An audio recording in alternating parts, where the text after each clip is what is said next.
Okay, complex ion formation. Alright, I'm going to do it the wrong way first, just to show you why we're doing this, why we do it the way that we do it. Iron in solution, if it meets up with a large concentration of cyanide, goes into equilibrium with a complex. This is a complex ion. It forms, each of these 6 cyanide ions forms a coordinate covalent bond to the iron, and it's very, very stable. The formation constant for this is 9.10 times 10 to the 41. This reaction lies completely over to the other side. But let's treat it as we normally would. We put in the ice table. Iron comes from the nitrate, it's 0.02 molar. The cyanide is 2 molar. The 0 minus x minus 6x plus x, 0.0200 minus x, 2.00 minus 6x, x. Now put it into the Kf expression. We have Kf, that's for the K of formation. It's still a Kc value, but it's specific to this reaction, or this type of reaction. So let me write it completely out the one time.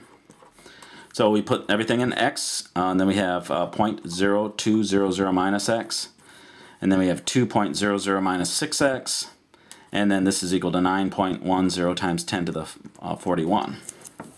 Oh, and remember this is to the 6th power. Okay, so now we have what is going to end up being a 7th order polynomial, and let's look at our approximation. 0.02 divided by 10 to the 41, is that greater than 100? No, that's trillions of trillions of trillions of times smaller than 100.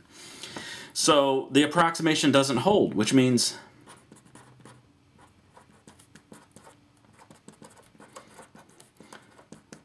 we have to try to solve a 7th order polynomial.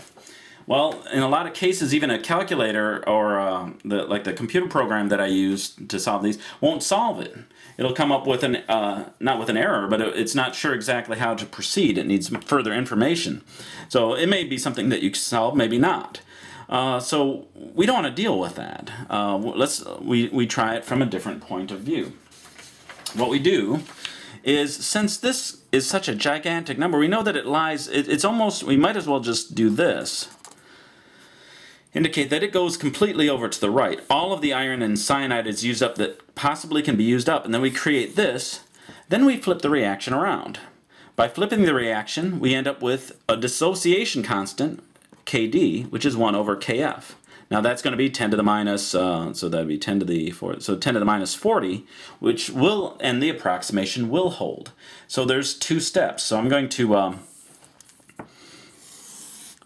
I know if you're looking at this for the first time, then it's going to be tough. So let's do it this way. First, we will assume, and it's a fantastic assumption, that the reaction goes to completion, goes completely over to this side, and Kf is 9.01 times 10, 9.1 times 10 to the 41. So there is no return arrow because this K value is so gigantic. So we do that, and we put in 0.020 molar, 20 molar.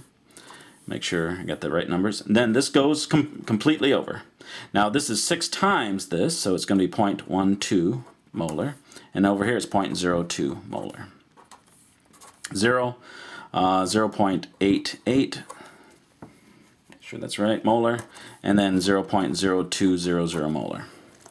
Okay, so we're saying that that's all that's present. But this complex can break up a slight bit, so we assume we just put it all together and then a small amount of it falls apart. So we flip this reaction around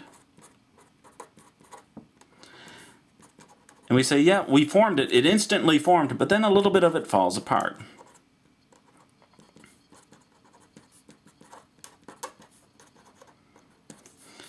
So we have ICE, we put in the values that we had.